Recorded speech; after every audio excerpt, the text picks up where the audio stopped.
sad news,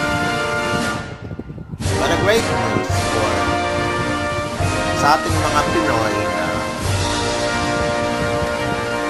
who would love to be updated on tech news. News about technology. Nakapaste lang to sa Google and I just saw it.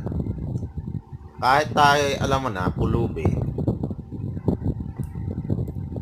meron tayong napag-aralan.